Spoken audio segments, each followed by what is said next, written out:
Es un placer para mí poder compartir un poco de lo que estamos haciendo desde el CIMAR, Universidad de Costa Rica, en el área de conservación Guanacaste y bueno, en otros ambientes también de Costa Rica. A mí, con esta charla me encantaría hablarles de un proyecto que nace por ahí del 2016, al cual le llamamos La vida secreta de los tiburones. Este es un proyecto bastante grande y ambicioso que busca tratar de entender las intimidades de la vida secreta de los tiburones y proporcionar datos importantes acerca de las poblaciones de estos depredadores tan importantes para nuestro océano. Al final de la charla, a mí me gustaría invitarlos a todos ustedes a que participen de el primer festival del océano que vamos a celebrar la próxima semana en el marco del mes del océano en la Cruz Guanacaste. Y les voy a hablar un poco más de eso al final de la charla. Y tal vez como para introducir un poco el tema de hoy, me gustaría abrir con esta pregunta. ¿Por qué necesitamos tiburones vivos? ¿Por qué los tiburones son tan importantes en el océano? ¿Por qué debería importarnos a todos nosotros tener tiburones y no solo tenerlos, sino tenerlos vivos, ¿verdad?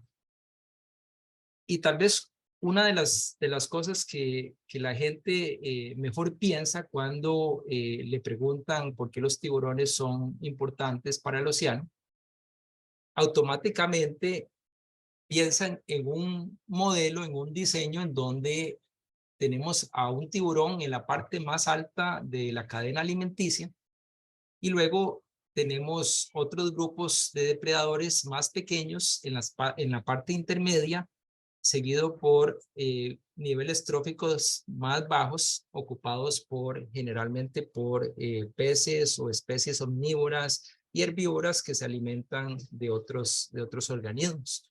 Entonces, este ha sido el modelo tradicional en donde usualmente colocamos a los tiburones como depredadores tope en la parte más alta. Sin embargo, la situación es aún más compleja. No todos los tiburones ocupan el mismo papel o el mismo rol en la cadena trófica. Hay tiburones más grandes que se alimentan de tiburones más pequeños, que a su vez se alimentan de otros tiburones más pequeños. Entonces, realmente es importante entender que los tiburones y las rayas también son presas de otros tiburones y de otras especies más grandes. No todos los tiburones ocupan una posición alta, ¿verdad? Como depredador tope, pero ciertamente hay especies que ocupan esa posición más alta en la red trófica y esas especies tienen generalmente un papel muy importante controlando las poblaciones de especies que están más abajo. Entonces, realmente para entender el rol ecológico que tienen los tiburones en el océano, es muy importante entender, bueno, quién se come a quién, a dónde está una especie en relación a otras especies. Entonces, una de las primeras o de las principales razones por las que los tiburones son importantes en el océano es porque nos ayudan a controlar las poblaciones de diferentes especies. Y esto se hace a través de interacciones directas, o sea, la depredación. Una especie de tiburón fácilmente se puede comer, puede consumir a otra especie, a una presa, y controlar el tamaño de su población. Entonces, generalmente en la parte más alta, donde tenemos esos tiburones o especies bastante grandes, generalmente tenemos menos cantidad de esas especies de tiburones en la parte más alta. Esas especies de tiburones que están en la parte más alta se alimentan de otros depredadores que están en la parte más baja y controlan la abundancia y la distribución de esas especies. Y a su vez, controlan la distribución y la abundancia de otras especies que están en niveles tróficos inferiores. Entonces, realmente son muy importantes para el balance de los océanos. Pero también los tiburones pueden controlar a sus presas o a otras especies a través de interacciones indirectas. Por ejemplo, la mera presencia de un tiburón en un ambiente puede producir miedo y puede cambiar el comportamiento de otras especies que están en la misma zona. Entonces puede ser que algunos peces elijan cuándo pueden salir de sus escondites en función de si hay o no tiburones presentes en el ambiente. Entonces, esa modificación del comportamiento del tiburón con otras especies ayuda a estructurar de alguna forma las comunidades en el océano. Entonces, hay varios estudios en donde ya se ha comprobado que los tiburones pueden influir en el comportamiento de otras especies como tortugas marinas, como manatís o dugongs en Australia, como otros tiburones o especies arrecifales. Entonces, toda esta función o ese rol que tienen los tiburones, especies grandes y especies pequeñas en la cadena o en la red trófica, nos ayuda a balancear de alguna forma los ecosistemas marinos. Aquí el problema es que estamos removiendo a estos depredadores específicamente por la presión humana, por la pesca. Entonces, si estamos eliminando o removiendo estos tiburones o estos depredadores grandes, vamos a causar un desequilibrio en el ecosistema. Esto es un ejemplo de un estudio en donde se evidencia cómo un sistema saludable normalmente tiene poblaciones de tiburones tigre saludables, o sea, una abundancia importante de tiburones tigre, que ayudan a controlar las poblaciones de tortugas marinas, que a su vez las tortugas marinas se alimentan de pastos marinos. Entonces, conforme la pesca va removiendo a este grupo de depredadores importantes, vemos que las poblaciones de tortugas marinas empiezan a aumentar y a su vez la tasa de forrajeo o alimentación de la tortuga marina sobre los pastos marinos. Los pastos marinos son un ecosistema muy importante para el ser humano, ya que es un ecosistema que funciona como criadero para muchas especies de interés comercial. También es un ecosistema que tiene un atractivo turístico muy importante. Entonces, si empezamos a perder o remover estos tiburones grandes, tiburones tigre del ambiente, las poblaciones de tortugas que se alimentan de pastos marinos van a ir aumentando y aumentando hasta llegar al punto en donde estos pastos marinos se van a extinguir. Entonces, esta es una situación en donde el remover un depredador grande como el tiburón tigre puede ocasionar un desequilibrio muy fuerte, no solo sobre una presa, en este caso la tortuga marina, pero también sobre todo un ecosistema muy importante para actividades humanas como son los pastos marinos. Otra función que tienen que tienen los tiburones, que es muy importante para los ecosistemas marinos, es que los tiburones son especies altamente móviles y muchas de ellas son especies también migratorias. Eso quiere decir que una especie de tiburón puede fácilmente trasladarse entre diferentes ambientes, entre diferentes ecosistemas, por ejemplo, moverse a arrecifes de coral, de arrecifes de coral, moverse a manglares o moverse a pastos marinos. Y al hacer eso, al moverse y alimentarse de un ambiente y luego trasladarse a otro, ayuda a mover nutrientes. Y se ha visto que estas especies móviles capaces de transportar nutrientes de un ambiente a otro son especies que mantienen estos ambientes mucho más saludables. Entonces, esta es otra razón por la que es importante tener tiburones vivos. Y finalmente, una razón que es sumamente obvia es que los tiburones potencian actividades turísticas. Entonces, hay miles, millones de personas que van a la costa para tener alguna experiencia con tiburones, rayas u otros depredadores en el océano. Entonces, este tipo de actividades, ya sea a través del buceo o snorkel, son actividades que generan o potencian el turismo. Entonces, actividades sumamente importantes en las zonas costeras. Aquí en Costa Rica, por ejemplo, en la isla del Coco y la isla Murciélago son, bueno, una es una isla costera, las islas Murciélago, y la isla del Coco es una isla oceánica que queda más o menos a 500 kilómetros de la costa. Entonces, en estos ambientes hay una gran cantidad de actividad de turismo, ¿verdad? Muchas personas viajan a estos ambientes exclusivamente para tener una experiencia con tiburones. Entonces, realmente, este tipo de prácticas de ir a un ambiente donde sabemos que hay tiburones, en el caso de Islas Murciélago, la gente va para bucear con tiburones toro. En el caso de la Isla del Coco, bueno, hay una gran cantidad de especies de tiburones, pero la más emblemática es el tiburón martillo. Entonces, este tipo de actividades globalmente generan cerca de 314 millones de dólares por año, y esto es a nivel mundial. Realmente en Costa Rica existe un turismo bastante fuerte para realizar actividades en torno a los tiburones. Entonces, esta es una razón importantísima por la que necesitamos tener tiburones vivos. Sin embargo, cada vez hay menos tiburones en el océano. Realmente este ha sido un grupo sumamente vulnerable contra la actividad pesquera.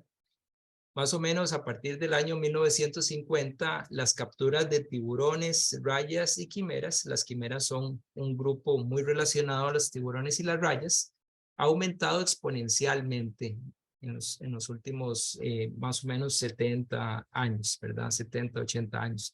Entonces, realmente lo que hemos visto es que estas capturas aumentaron significativamente, exponencialmente hasta cerca del año 2000, en donde se ve un declive muy acelerado en las capturas de tiburones, rayas y quimeras. Y ese declive está muy asociado a la sobrepesca, niveles muy altos de sobrepesca en donde las poblaciones no dan abasto. Realmente la presión pesquera está poniendo en peligro el tamaño de las poblaciones a nivel global. Si vemos el efecto que tiene la sobrepesca, aquí tenemos dos imágenes, una entre enero y junio del 2013 y otra entre julio y diciembre del 2013. Y lo que quiero que vean aquí es estos puntitos brillantes, azules brillantes que se ven en el océano. Todo esto es nuestro mar, nuestro océano Pacífico. Todos esos puntitos son embarcaciones, o sea, representan embarcaciones que están realizando alguna actividad de pesca. Y esto es simplemente para que ustedes dimensionen la magnitud del problema de la sobrepesca en nuestras aguas y la sobrepesca en aguas, bueno, por todo el mundo. Realmente esto es un problema que está afectando a todos por igual. Aquí este polígono representa la ubicación del área protegida de la isla del Coco. Entonces vemos que muchos de esos puntos de barcos o embarcaciones pesqueras están en los márgenes de estas áreas protegidas, ¿verdad? Tan importantes para todos los costarricenses y tan importantes para la conservación de tiburones. Entonces realmente la sobrepesca es una amenaza muy fuerte que afecta a los tiburones y a las rayas. Otra actividad muy importante que representa una amenaza importante para el grupo es la pesca ilegal. Entonces, cuando hablo de pesca ilegal, me refiero a diferentes cosas. Puede ser, por ejemplo, capturar individuos bebés o individuos inmaduros en sitios en donde no se debería pescar o utilizando artes de pesca que están prohibidas. Entonces, esta foto representa una situación muy común en Costa Rica, en ciertas zonas costeras, cerca de desembocaduras de ríos o estuarios. Por ejemplo, esta foto es tomada en el Humedal Nacional Terra Basierpe. Vemos que muchas de las embarcaciones que realizan pesca artesanal, principalmente con redes y con líneas de fondo, capturan una gran cantidad de tiburones martillo bebé. Entonces, es una presión muy fuerte sobre la población de este depredador tan importante. Aquí a la derecha tenemos una imagen del Parque Nacional Isla del Coco, representando la actividad de pesca ilegal que se ha identificado a lo largo de un periodo de estudio entre el 2012 y el 2014. Entonces, solo para evidenciar que el problema de la pesca y de actividades ilegales no solo se da en nuestras costas, no solo se da en puntos que son accesibles fácilmente por los pescadores, también se dan en ambientes completamente remotos y aislados, como la isla del Coco, que no es inmune al problema de la pesca ilegal. Entonces ya varios estudios globalmente han evidenciado el problema de la sobrepesca y de la sobreexplotación que ha afectado al grupo de los tiburones y rayas.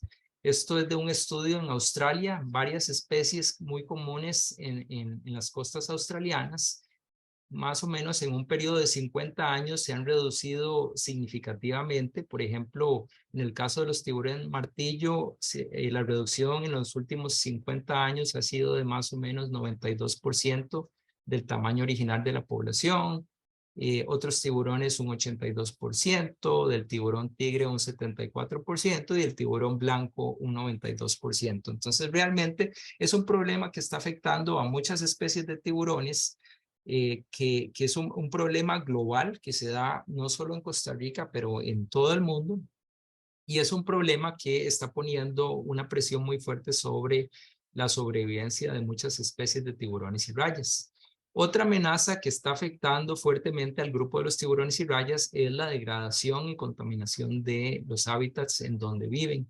Por ejemplo, esta es una imagen tomada en un arrecife del Caribe en los años 80 y el mismo arrecife en el 2011, solo para que ustedes vean cómo ha ido cambiando el ambiente.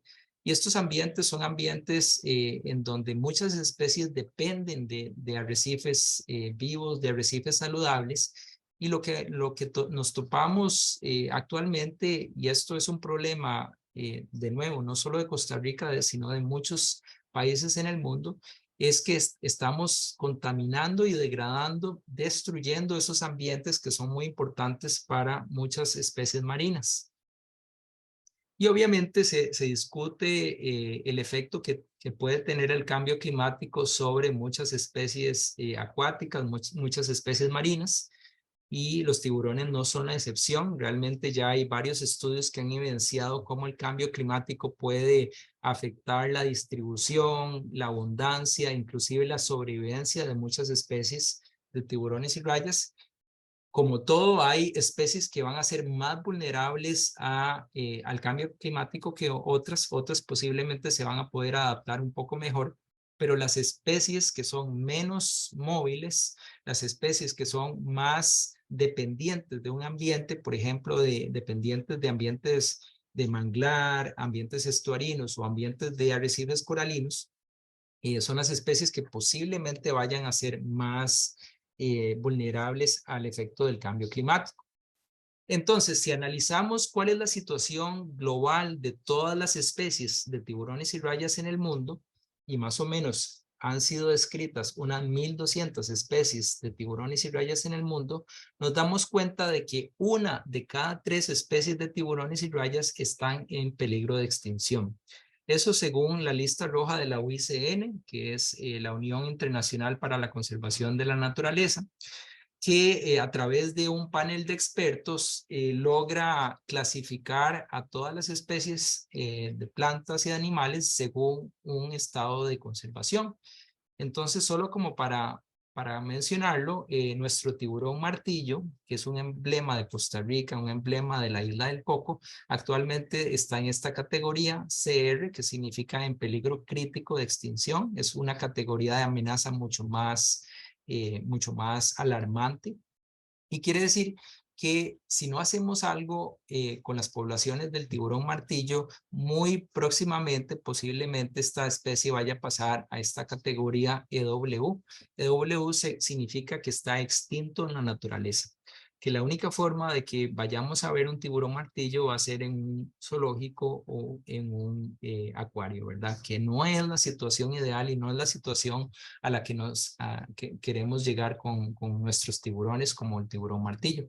Y luego tenemos la categoría de extinto que, bueno, ya simplemente no existe en ningún lado, ¿verdad?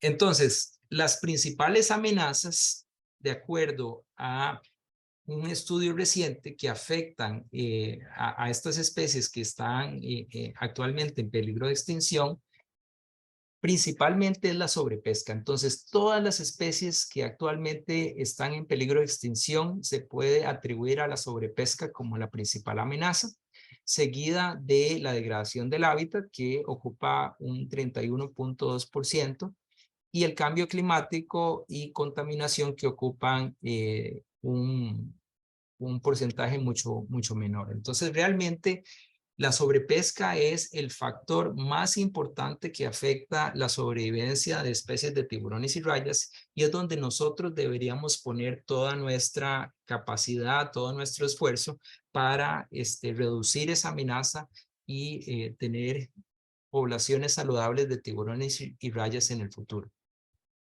Si nos vamos a Costa Rica, bueno, es un país bastante pequeño, tiene un área continental muy pequeña, pero es un país realmente extenso, un país sumamente grande en territorio marino. Más o menos 92% de todo nuestro territorio nacional es mar. Entonces, realmente Costa Rica es un país acuático y hasta muy recientemente, ¿verdad? Le hemos empezado hemos empezado a observar el océano y hemos empezado a priorizar en medidas de conservación en nuestras aguas. Realmente somos un país muy privilegiado por tener un océano tan extenso, pero también ese privilegio nos hace ser responsable de cuidar nuestros recursos marinos en esa gran extensión de agua. Por ejemplo, en Costa Rica tenemos 8% de la diversidad global de tiburones y rayas, entonces para ser un país tan pequeño tenemos un porcentaje sumamente grande de la diversidad global de especies de tiburones y rayas. Sin embargo, Costa Rica no es inmune a amenazas y a problemas como la alta presión pesquera que afecta nuestras aguas. En general, tenemos muy poca información de las capturas de muchas especies de tiburones y rayas. La pesca ilegal y la pesca no reportada son el pan de cada día, son problemas muy frecuentes que se dan no solo en la costa, pero también en aguas oceánicas, ¿verdad? Donde operan flotas nacionales e internacionales. Y en general, la mayoría de las áreas, aunque sean áreas protegidas que se encuentran en territorio costarricense, tienen muy poco control y vigilancia de las actividades que ocurren ahí. Y es algo que tenemos que ponerle mucha atención. Entonces, si vemos la situación específica para Costa Rica, nos damos cuenta que la situación es aún más alarmante que la situación global. Por ejemplo, en Costa Rica, 2 de cada 4 especies, un 56% de todas las especies que existen en Costa Rica de tiburones y rayas, están actualmente amenazadas. Y eso debido a que en los últimos años, algunas de las especies pasaron de estar en una categoría de no amenaza o a una categoría que no teníamos información, como es el caso de esta raya de manglar, a ser vulnerable, ¿verdad? A estar en peligro de extinción. En el caso de una especie como el tiburón nodriza, vemos que es una especie que pasó de no haber sido evaluada hace algunas décadas a actualmente estar en peligro de extinción. Entonces, muchas de esas especies de Costa Rica que están actualmente en peligro de extinción son especies principalmente de rayas, pero también algunas especies de tiburones y especies que son muy afines a fondos blandos, son muy afines a la pesca de arrastre, ahora que se está escuchando el tema de la reapertura de la pesca de arrastre y que ya se está empezando a hacer experimentos para ver si es una pesquería sostenible, ¿verdad? Realmente muchas de estas especies que ya de por sí están en peligro de extinción van a ser altamente vulnerables ante esta pesquería de arrastre que va a volver a iniciar en Costa Rica. Entonces, esto me lleva a hablarles un poco del tema de monitoreos biológicos y por qué es importante monitorear el estado de las poblaciones y el estado de nuestros recursos naturales. Realmente los monitores biológicos nos permiten detectar cambios en la población y atribuir esos cambios en respuesta a múltiples amenazas. Básicamente es como tener un termómetro que nos va a decir si la población de una especie o de varias especies está bien, está mal o está estable. Es una población estable. Entonces, realmente para tener un monitoreo necesitamos, bueno, de muchos recursos y necesitamos de mucho tiempo. Si queremos realmente saber cómo está una población, necesitamos poder generar datos de esa especie o de ese conjunto de especies en el tiempo, en una serie de tiempo que nos diga cuál es la trayectoria de la población, si está aumentando, si está disminuyendo o si la población está estable y puede ser algo positivo, ¿verdad? Otra cosa que tenemos que pensar es que, bueno, los océanos son mucho menos accesibles que los ambientes terrestres. Recuerden que para poder observar o poder estudiar estas especies acuáticas, necesitamos de algún equipo especial. En este caso, podríamos pensar en equipo de buceo para ir a zonas un poco más profundas, pero vamos a estar restringidos por cuánto tiempo y cuánta profundidad podemos permanecer en esos sitios. Tenemos que recordar que las especies de tiburones y otras especies marinas no solo se distribuyen horizontalmente en el océano, sino que hay algunas especies que están mucho más profundas que otras. Entonces, realmente hay toda una distribución vertical y horizontal de especies marinas, incluyendo el grupo de tiburones y rayas. Y eso lo hace logísticamente más complejo de estudiar. Entonces, una de las cosas que tenemos que pensar cuando pensamos en este tema de cómo podemos generar datos rápidos, relativamente rápidos, datos buenos, datos que nos permitan tomar decisiones que pueden ayudar al manejo de una población que está en peligro de extinción o detectar si una especie, por ejemplo, se está recuperando o no, es que tenemos que pensar cuál es la mejor herramienta para el trabajo, ¿verdad? Y eso es una moraleja importante que aplica para muchas situaciones. En este caso, nosotros, nuestra herramienta de trabajo, por lo menos para este proyecto de la vía secreta de los tiburones, es el uso de cámaras submarinas. Es un proyecto que nació utilizando este tipo de método de muestreo. Básicamente es una estructura de acero inoxidable en donde colocamos una cámara o dos cámaras, que actualmente estamos utilizando más cámaras, y desde la superficie la colocamos en el fondo marino. Y la idea de estas cámaras en el fondo marino es que nos permitan detectar esos elementos de la biodiversidad, en este caso tiburones y rayas que están asociados a diferentes ambientes. Entonces, con este tipo de tomas, con este tipo de imágenes, nosotros podemos saber qué especies hay, más o menos saber cuántos individuos hay. Entonces podemos contar cuántos tiburones hay y podemos replicar este tipo de método de muestreo en diferentes zonas a lo largo del año, a lo largo de los años, y tener información que pueda apoyar y pueda ser importante para el manejo de las poblaciones de estos depredadores.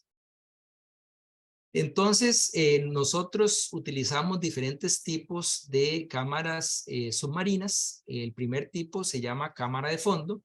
Básicamente es una estructura tipo pirámide, como una coraza donde colocamos la cámara, que funciona muy bien cuando el fondo es blando, cuando el fondo es bastante plano, porque nos da una toma más estable, ¿verdad?, de lo que hay en ese fondo.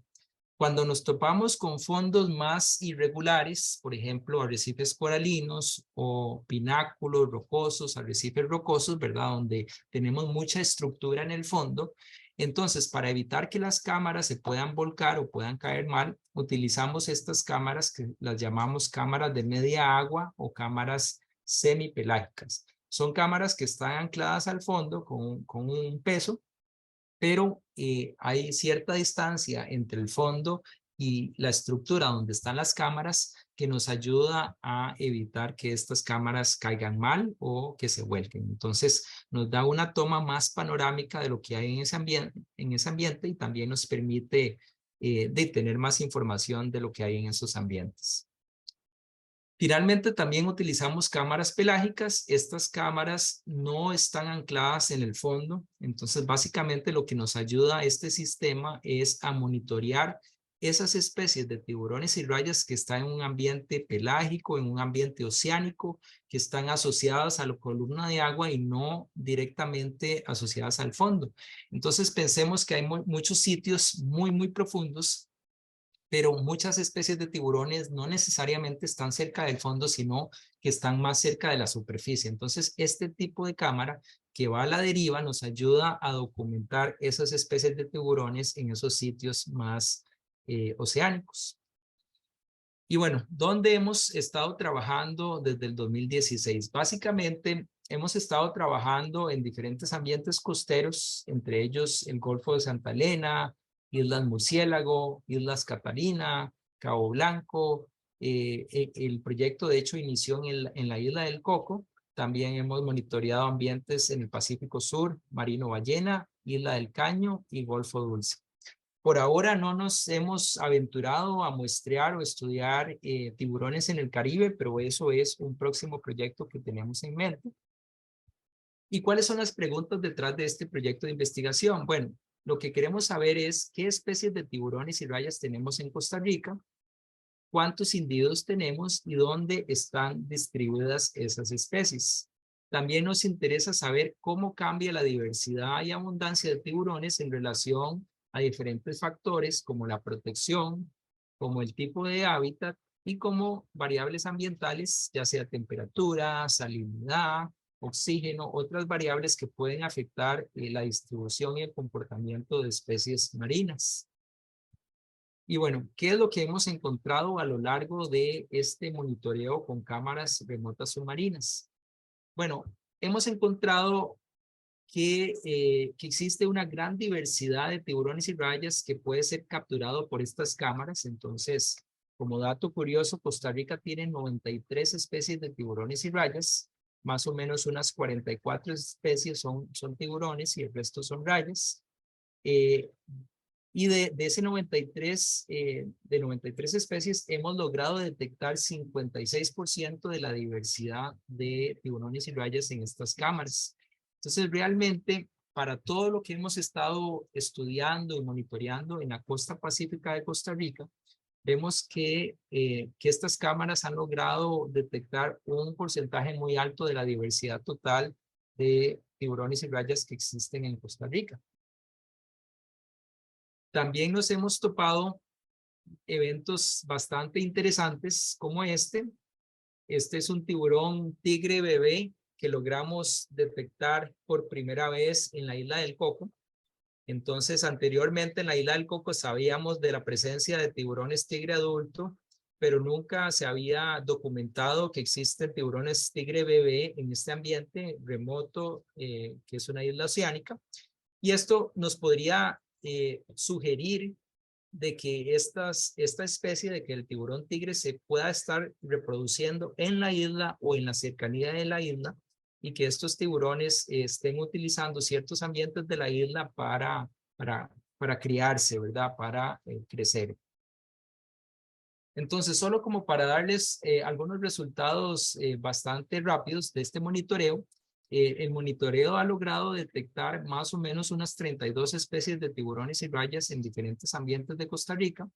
Vemos que en la isla del Coco hemos detectado 12 especies de tiburones y rayas y básicamente en todas las cámaras, en el 100% de las cámaras que hemos colocado 552, hemos visto tiburones y rayas. Eso nos da una idea de lo valioso, de lo importante que es la isla del Coco como sitio de conservación de tiburones y rayas. Vemos que en el Pacífico Norte, y esto es principalmente Islas Murciélago y el Golfo de Santa Elena, hay una alta diversidad de tiburones y rayas, 21 especies, de las cuales 78% de esas especies fueron detectadas en 424 cámaras. Y en el Pacífico Sur tenemos una diversidad un poco menor, 9 especies hasta la fecha, y han sido detectadas en 84% de las cámaras. Entonces, en rojo tenemos tiburones y en azul tenemos rayas.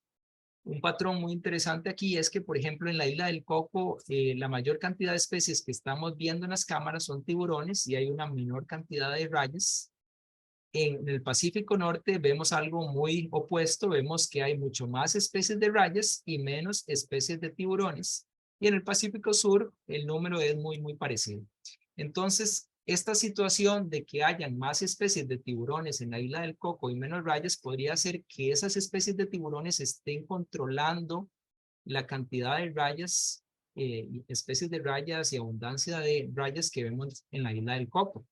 Pero en el Pacífico Norte, ante la alta presión pesquera y el acceso que tienen los pescadores a ciertos sitios, inclusive a sitios como Islas Murciélago, que es un sitio protegido, podría darse una situación en donde el no tener suficientes depredadores que se alimenten de rayas podría hacer que la población o las poblaciones de rayas estén aumentando considerablemente, ¿verdad?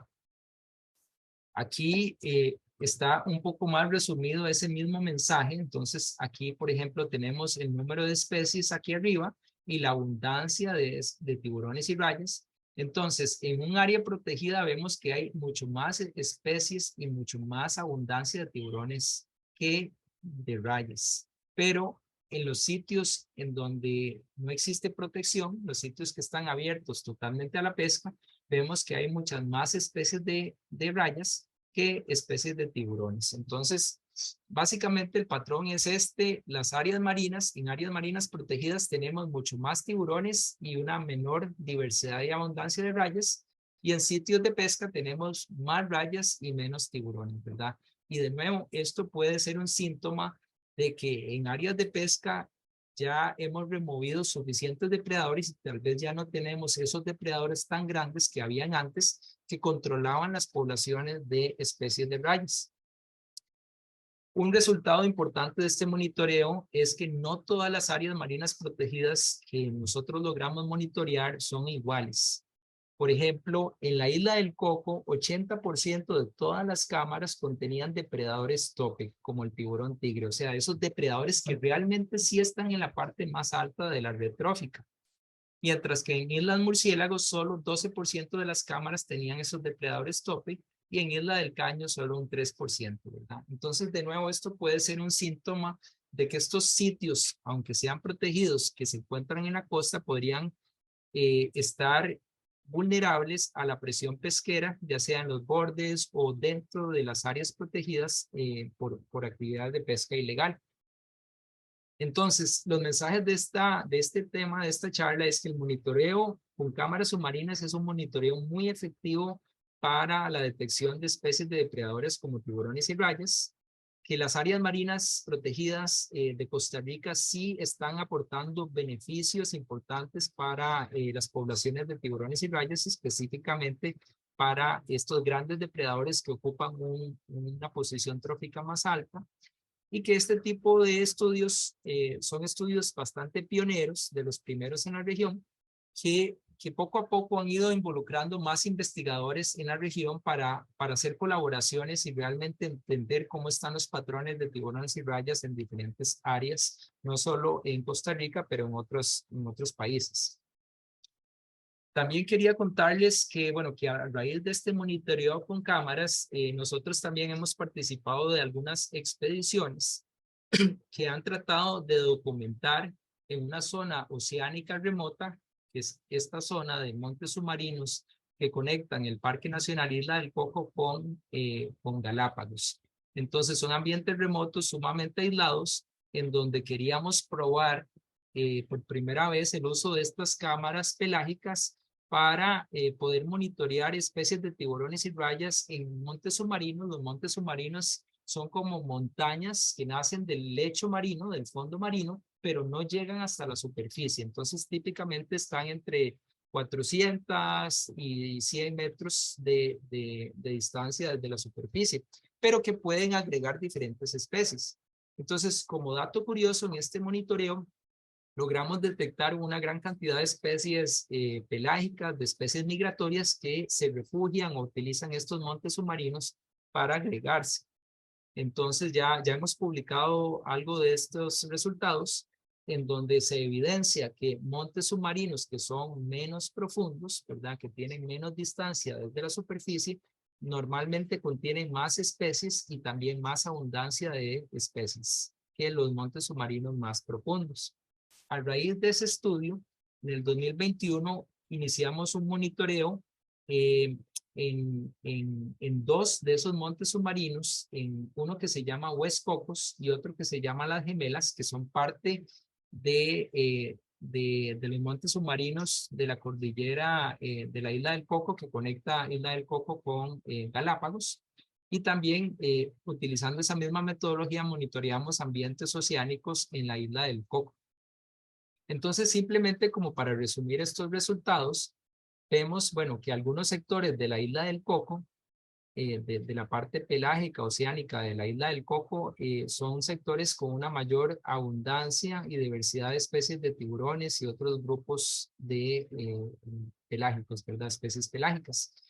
En estos dos montes, Las Gemelas y West Cocos, vemos una situación también interesante porque monitoreamos puntos justo en el monte submarino y a cierta distancia más lejos del monte submarino. Entonces, con esto podemos ver que hay un efecto muy claro sobre la distancia. O sea, cuando estamos monitoreando o poniendo las cámaras sobre el monte submarino, vemos que tenemos una mayor diversidad y abundancia de especies de tiburones y rayas relativo a muestreos que se han hecho a distancias más lejanas. Y eso también nos dice que hay un efecto de agregación que tienen estos montes submarinos sobre especies que se están moviendo entre ambientes oceánicos como la Isla del Coco y el Parque Nacional Galápagos. Este mapa resume un poco el esfuerzo de monitoreo. Estos circulitos representan diferentes cámaras que se han colocado en los diferentes ambientes costeros y oceánicos de Costa Rica, principalmente en la Isla del Coco, pero también en la zona de montes submarinos. Y aquí solo quisiera mencionar cómo a partir del 2023, oficialmente el área de la Isla del Coco ha aumentado 27 veces su tamaño. Entonces pasó de ser este polígono azul más pequeño a tener 27 veces el tamaño original de protección, ¿verdad? Y este polígono rojo es un área marina de manejo en donde ciertas actividades pesqueras van a ser permitidas, pero otras actividades no. Entonces va a tener cierto nivel de protección. Entonces, realmente este tipo de información, este tipo de datos han alimentado, han ayudado a estos procesos de ampliación de las áreas protegidas que ciertamente van a mejorar la conservación de muchas de estas especies de tiburones y rayas que están en peligro de extinción. Otros proyectos que han surgido a raíz del proyecto de la vida secreta de los tiburones, porque no solo es un proyecto que abarca el uso de cámaras submarinas, es este proyecto enfocado en una especie costera de tiburón que se llama el tiburón nodriza o tiburón gata. Entonces, este tiburón nodriza o tiburón gata es una especie que antes realmente se creía que era la misma especie del Caribe, y ahora a partir más o menos del 2016 sabemos que la especie que existe en el Pacífico es una especie completamente diferente. Es una especie endémica, quiere decir que solo se encuentra en el Océano Pacífico tropical oriental, desde México hasta Perú.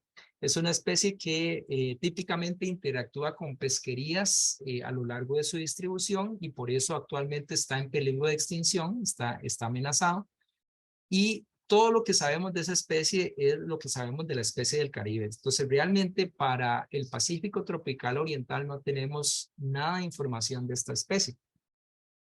Entonces, bueno, lo poco que sabemos de esta especie ha sido gracias a nuestro monitoreo con cámaras. Sabemos que es una especie muy común en arrecifes rocosos y coralinos a lo largo de la costa pacífica de Costa Rica. Y también sabemos, por ejemplo, que en Costa Rica no existe una pesquería dirigida o que capture a la especie como captura incidental. Y eso bueno, nos hace ser muy afortunados realmente porque en otros lugares de Centroamérica sí hay una pesquería, sí se consume y por eso la especie está en peligro. Entonces, este estudio se centra en el Golfo de Santa Elena, que es en el Pacífico Norte. Es un sitio sumamente interesante biológicamente, pero también ambientalmente es un sitio con condiciones climáticas y oceanográficas muy particulares y también es una región donde sabemos que hay bastantes de estos tiburones gata o tiburones nodriza. El Golfo de Santa Elena también es un sitio, es una región que está influenciada por un fenómeno de afloramiento costero que se llama el afloramiento de papagayo. Entonces, básicamente, los vientos alisios entre diciembre y mayo de cada año hacen que las aguas superficiales se desplacen creando un flujo de nutrientes y de aguas frías y ricas en nutrientes desde el fondo marino.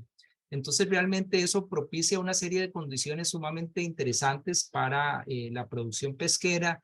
También propicia cambios ambientales importantes. Por ejemplo, vemos fluctuaciones de temperatura de cerca de 30 grados en ciertas épocas del año hasta 16 grados en ciertas épocas de afloramiento. Entonces hay cambios importantes en la temperatura del agua. Y una de las preguntas que tenemos nosotros es, bueno, ¿cómo influye el afloramiento y estos cambios de temperatura en el comportamiento de especies de tiburones y rayas y en este caso en particular el comportamiento de los tiburones nodriza? Entonces para eso decidimos enfocarnos en la Bahía Santa Elena. Bahía Santa Elena es un sitio dentro del Golfo de Santa Elena. Es un sitio sumamente interesante, una bahía sumamente grande que le confiere cierta protección cuando es época de vientos o época de afloramiento. Las condiciones dentro de la bahía son un poco más estables que las condiciones afuera, entonces es una especie de refugio para animales y también hay zonas de la bahía que la temperatura no cambia tanto, ¿verdad? Entonces nosotros creemos que tal vez muchos de estos animales, como los tiburones y rayas, estén utilizando esta bahía para refugiarse de estos cambios abruptos durante épocas de afloramiento. También la bahía tiene una gran diversidad de ambientes. Por ejemplo, vemos que hay una cobertura importante de manglares en la zona interna y en la zona media. Y luego más hacia la parte externa tenemos condiciones más de arrecife, ¿verdad? Arrecife rocoso con comunidades coralinas. Entonces también esto nos dice que es un ambiente muy propicio para especies de tiburones y rayas que pueden estar accesando la bahía para refugiarse del clima, pero también para crecer, para alimentarse y también posiblemente reproducirse.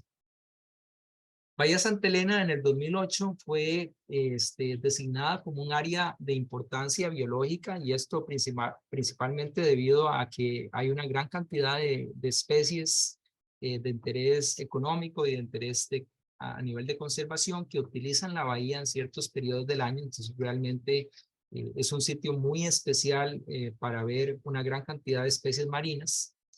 En el 2018, el área, bueno, se crea un área marina de manejo dentro de Bahía Santa Elena. Entonces, realmente, algunos sitios específicos de Bahía Santa Elena son sitios en donde no se puede pescar, mientras que otros sitios sí se puede pescar, pero hay ciertas regulaciones con el tipo de pesca o el tipo de arte de pesca que está permitido. Y en el 2023 la bahía también fue declarada como un área importante para tiburones y rayas. Entonces realmente es un sitio que presenta condiciones muy importantes para la conservación de especies de tiburones y rayas, principalmente porque hay una gran cantidad de especies de tiburones y rayas que utilizan la bahía que son vulnerables. Ahora, lo que sabemos del tiburón nodriza en Bahía Santa Elena, a partir de toda la información generada por las cámaras, por nuestras cámaras, es que realmente existen sitios dentro de la bahía, principalmente en la zona externa de la bahía, en donde hay una gran cantidad de individuos, ¿verdad?, que han sido reportados de tiburones gata o tiburones nodriza. Pero también hemos estado realizando monitoreos con técnicas de pesca, en donde vemos que también en la zona interna hay una gran cantidad de individuos que utilizan la franja de manglar o el ambiente estuarino de la bahía. Entonces, realmente esto nos dice que combinar diferentes técnicas es muy importante para entender mejor la distribución y la abundancia de una especie. Y a partir de un poco del conocimiento de la distribución y la abundancia de tiburones en la bahía, nosotros nos preguntamos, bueno, ¿cuánto tiempo permanecen estos tiburones nodriza dentro de la bahía? ¿Y cuál es el efecto que tiene el afloramiento sobre los patrones de residencia de estos animales?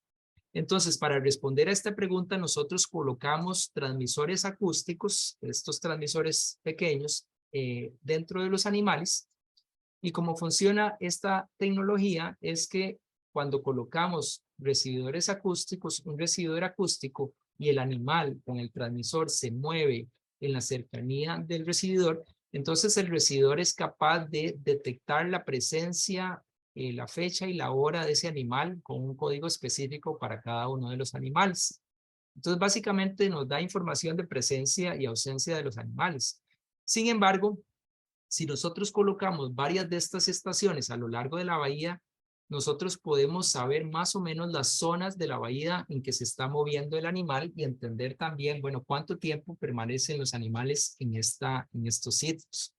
Entonces, solo para darles una idea, nosotros en el 2018 iniciamos con un sistema de 6 recibidores. Básicamente estos símbolos representan la ubicación de estos recibidores.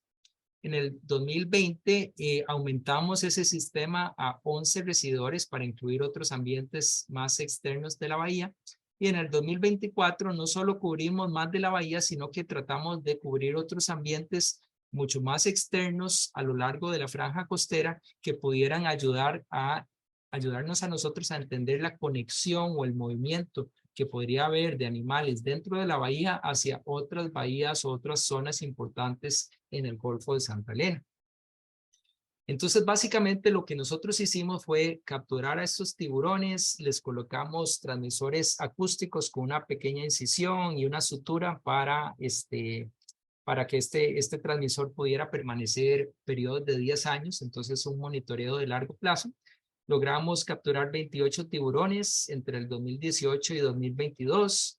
Marcamos a 16 machos y 12 hembras, más o menos entre 85 centímetros y 249. Básicamente el rango de tallas, ¿verdad? De individuos jóvenes, juveniles pequeños a individuos adultos, ¿verdad? Más grandes.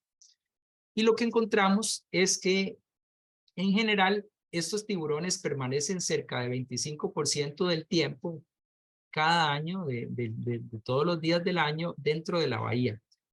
Y vemos que algunos de estos tiburones son capaces de permanecer mucho más tiempo que otros, entonces realmente existe una variación en cuanto a su residencia.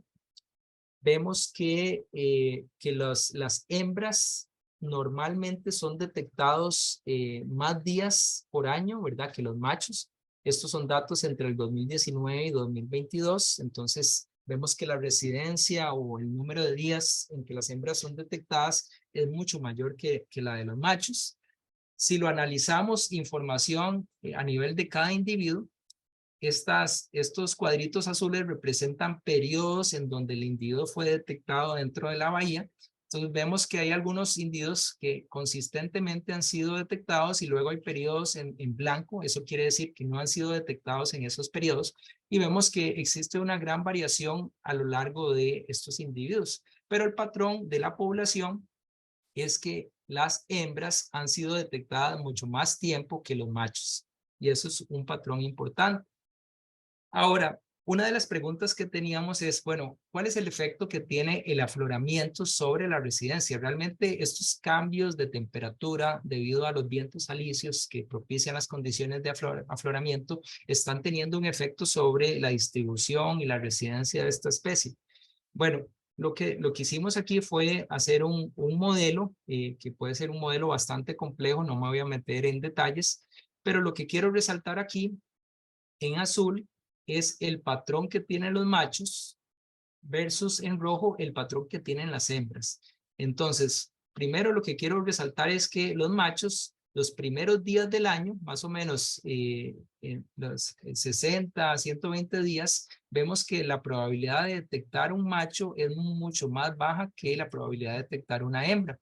Pero luego existe un pico para los machos por ahí del mes de junio-julio, en donde vemos que presentan la detección más alta y luego la detección vuelve a caer el resto del año. Entonces, vemos que ese patrón es un patrón consistente a lo largo del tiempo, a lo largo de los años, ¿verdad? Vemos el mismo patrón. Las hembras por el otro, en el otro sentido, vemos que el patrón es distinto, vemos que la mayor cantidad de días del año, la residencia es bastante alta, pero sí muestra ciertas variaciones en épocas distintas. Estas franjas grises que ustedes ven aquí representan periodos de afloramiento, entonces el periodo de diciembre a mayo más o menos. Entonces vemos que realmente existe poca evidencia de que el afloramiento esté influyendo sobre el patrón de residencia.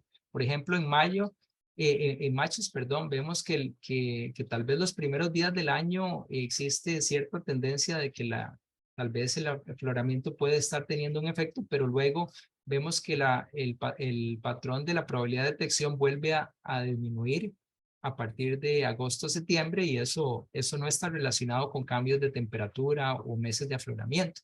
En el caso de las hembras vemos que realmente ese patrón de probabilidad de detección es bastante consistente a lo largo de los años, entonces no vemos una evidencia clara de que el afloramiento sea lo que esté influyendo en estos comportamientos. Entonces, ¿qué pasa con todos estos individuos que se van de la bahía? Nuestros datos lo que evidencian es que más o menos en promedio los individuos están permaneciendo 25% de los días cada año dentro de la bahía, pero luego posiblemente están saliendo y se están yendo a otros sitios. Bueno, ¿a dónde se están yendo? Con los recibidores acústicos que colocamos fuera de la bahía en otros sitios costeros, nosotros podemos empezar a entender, bueno, cuáles son los patrones de conexión entre ambientes dentro de la bahía y fuera de la bahía. Entonces, esta es una animación para algunos de los individuos que marcamos entre el 2021 y 2022, cuando ya teníamos más recibidores, y lo que muestra es que realmente esta es una especie bastante móvil, una especie capaz de utilizar todos los ambientes de la bahía y conectar muy bien esos ambientes de manglar y ambientes arrecifales, pero también que muchos individuos se están moviendo a otras zonas externas dentro del Golfo de Santa Elena. Y lo interesante de esto es que si ustedes notan, bueno, muchos de estos individuos que se están moviendo más distancias de hasta 30 kilómetros en periodos bastante cortos, son machos. Entonces, los machos de esta especie tienden a moverse más distancia y ser mucho más móviles que las hembras, que tienden a permanecer más tiempo dentro de la bahía. Otro caso muy interesante que logramos documentar gracias a este estudio y una colaboración con colegas que tenían recibidores, o sea, estaban utilizando esta misma tecnología en la zona de Bongo y Coyote, más al sur, en la península de Nicoya. Vemos que uno de estos machos que marcamos en Bahía Santa Elena logra moverse más o menos 400 kilómetros, 450 kilómetros de Bahía Santa Elena a Bongo y de regreso en un periodo de 46 días. Entonces vemos que algunos individuos de esta especie son capaces de moverse distancias sumamente grandes, ¿verdad? Son individuos que no se restringen a Bahía Santa Elena, son individuos que no se restringen al Golfo de Santa Elena, individuos que son capaces de moverse grandes distancias.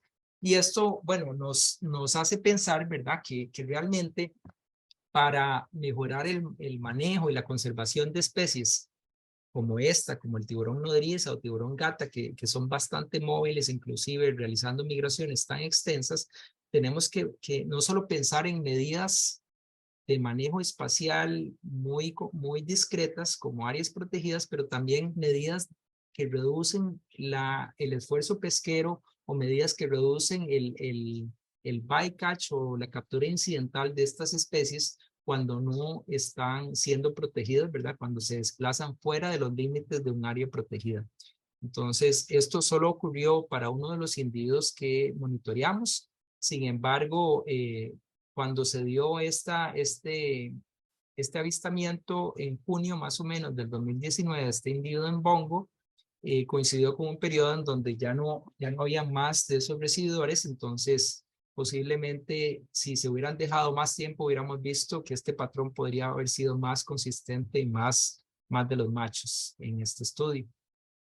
Entonces, los mensajes de este tema, de esta charla, es que el tiburón nodriza es una especie altamente móvil y su residencia es variable, que los machos son mucho más móviles y menos residentes que las hembras, entonces logran abarcar más espacio que las hembras.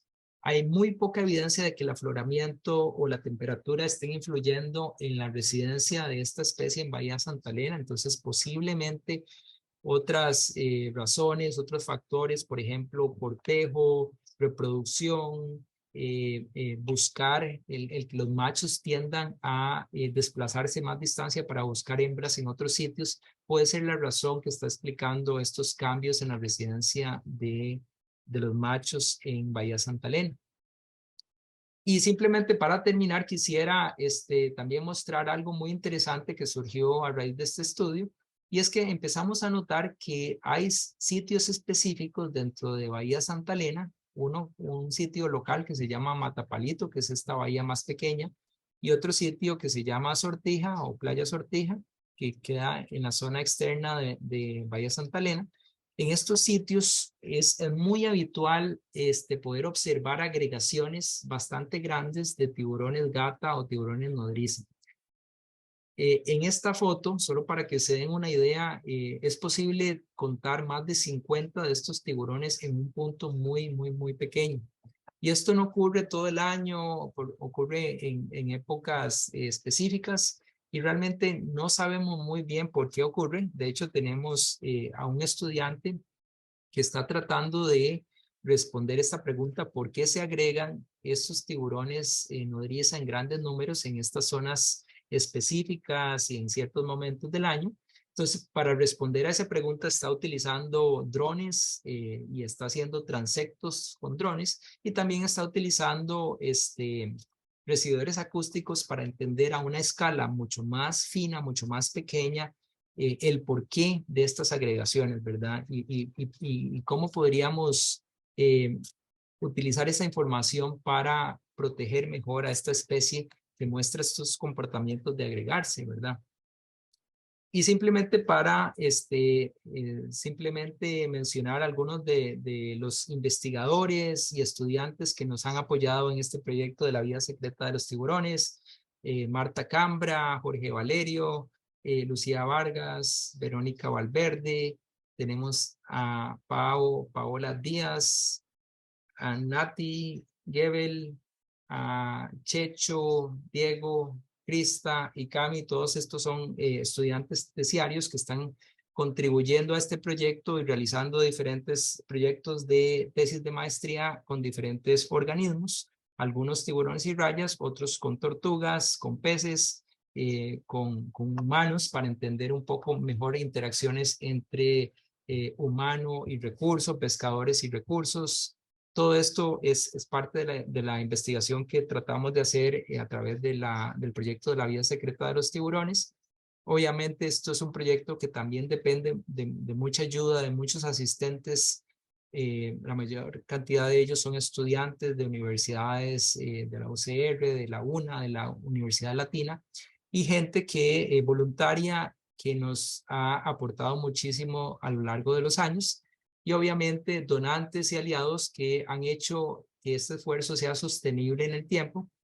Principalmente quisiera resaltar la labor del SINAC, del Sistema Nacional de Áreas de Conservación, de guardaparques del Área de Conservación Marina de la Isla del Coco y del Área de Conservación Guanacaste, del ACG, que nos han ayudado enormemente, ¿verdad?, a realizar estas investigaciones, a aportar información, a mejorar procesos de conservación a través de información científica, y también procesos de generar información a través de elementos como la ciencia ciudadana, en donde la gente que vive en las comunidades costeras también puede tener un rol importante enlazando con científicos para mejorar la calidad y cantidad de datos que pueden apoyar a procesos de manejo y conservación. Y como les mencioné al puro principio, quería hacerle publicidad a este evento que hemos estado organizando en conjunto con el Área de Conservación Guanacaste y la Municipalidad de La Cruz, en el marco del Día Mundial del Océano, que se celebra el 8 de junio. Entonces, el 8, 9 y 10 de junio están todos invitados a asistir al primer Festival del Océano que vamos a realizar en La Cruz, Guanacaste, en donde vamos a tener una gran cantidad de actividades, charlas, talleres, conversatorios con actores claves de la comunidad. Va a haber una feria en Playa Junquillal el sábado en la mañana. En fin, una serie de actividades que lo que buscan es acercar a todas estas comunidades costeras de la Cruz para hablar de la importancia del océano, para hablar de la importancia de cuidar nuestros recursos naturales y realmente que, como les decía, Costa Rica es un país marino, un país que tiene una gran extensión de mar, el 92% de Costa Rica es mar, y por esa extensión de mar tenemos una responsabilidad enorme de cuidar todo eso que tenemos, todo eso que es nuestro, o sea, pensar de que el mar, el océano es nuestro y tenemos una responsabilidad muy, muy grande para realmente hacer acciones que puedan mejorar el futuro de muchas de estas especies que están amenazadas y también el futuro de los recursos de los cuales dependen estas comunidades pesqueras en Guanacaste. Y con eso me despido. Disculpen por el tiempo, pero quería realmente hacerles una presentación bastante integral de lo que son estos dos proyectos grandes, uno con cámaras, otro con telemetría acústica, que es este sistema para estudiar el comportamiento de especies como tiburones y rayas. Y con esto los dejo. Muchísimas gracias.